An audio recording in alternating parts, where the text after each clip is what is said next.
So check this out. It's a stove gap cover. And if you don't know what that is, I'm about to show you how this solves a very practical problem that I have that maybe you have as well. So I got this sent to me by the brand to test it out and give my review. I'm going to do a demo so that you can see exactly how it works. But what you get are 4 of these. I'm just going to show you this and ignore the fingerprints. My hands are I always have very highly moisturized fingers. So don't worry about it because these prints won't matter when you see how you use this. So you're going to get 4 of these gap covers, these stove gap covers. And when you open the package, you're just going to see what looks like 2, but you have to slide them like this out, and they're actually 4, so 2 in each pair. Now, if you pull it all the way out, don't worry about that because one of them is just a single lip, and then the other one has a grooved lip like this, where that one slides into. And the reason for that is so that you can size it to exactly the length of your stove. So I'm just going to slide it back so you can see. I'm doing this backwards for me so that you can see how it works, but when I did it forward, it was actually easy. Actually, I'm just going to do it the way that's easier for me to see so that you can see there. So you just slide it in, and it's adjustable because the distance from your wall to where, the back of your stove to the front of the stove / counter varies. So you're able to adjust the length. And again, I'm going to show you on my actual stove.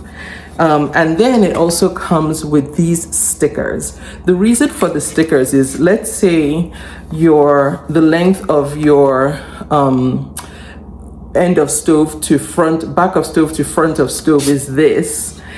Instead of having this slip and slide, you have these stickers so you can peel one off and then put it at where they join and keep it at that length so you don't get the slipping and sliding. Honestly, I don't do that with mine because it actually has a very firm grip.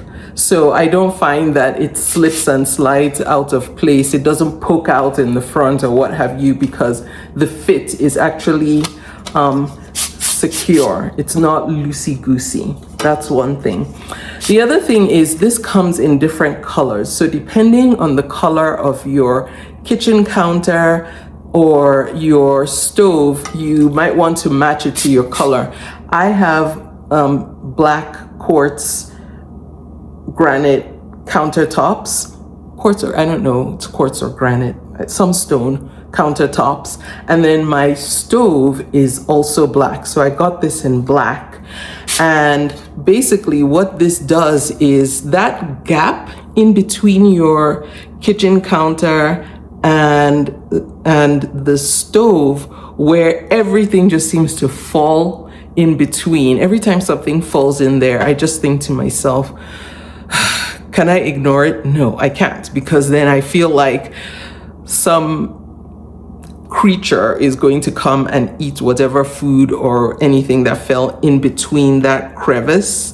And there's always that crevice because when they're building the house and installing the stove, there has to be some space, no matter how small, in between the counter and the stove. So that's what this solves. This actually, if you see this surface here, covers that part. So if things drop, they drop on this. This is easy to clean. It's easy to remove if you want to move the stove, like pull the stove out to sweep the back and clean whatever fell there before you had this, then you can do that. So now I'm going to show you just how I install it. It's so super easy.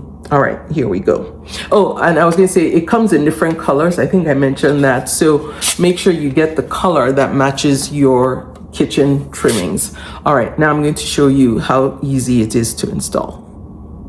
Okay, so here it is. Now, like I said, it's going to fill this gap.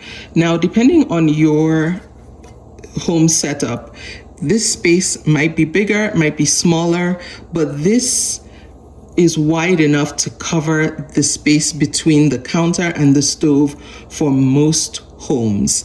So initially I had it this way because I wasn't thinking, but no. So you turn this flat part, this part that has the flat surface, so that it sits on your countertop, and that's how it's going to block it. So right there. So now it fills that crevice. So anything that falls here is actually falling onto this. And as you can see, it's black and my stovetop is black as well. So it really blends in. That's what I like. It doesn't look like, you know, a sore sight for eyes because it's not stark against my kitchen appliance and counter. So make sure you get one that matches your kitchen aesthetic. Now, about the length, this is what I was talking about. So the wall is right there, and then the stove ends over here. So all I do is extend that to the wall. So now it's covered all the way up to there. I mean, the chances that anything will fall back there are low because I don't cook back there. And then I will pull this other one to be flush with the counter like that. And easy peasy. So this is why I was saying I actually don't use the sticker, because to me, the sticker is actually going to throw off the aesthetic. It's going to be a silver sticker there just to hold that in place, and then it looks off and it would just bother me to no end. So for me, it actually looks more seamless without the sticker. And like I said, this doesn't slip and slide. It stays in place, so I don't need to put the sticker on. So there it's flush with the counter, with the front of the counter and the back. And that's that. And so all I'm going to do is, this is installed on this side. I'm just going to put the second one on the other side of the stove, and we are done. Thanks again to the brand for sending this to me. I really like this. It is solving a practical problem for me and hopefully for you as well.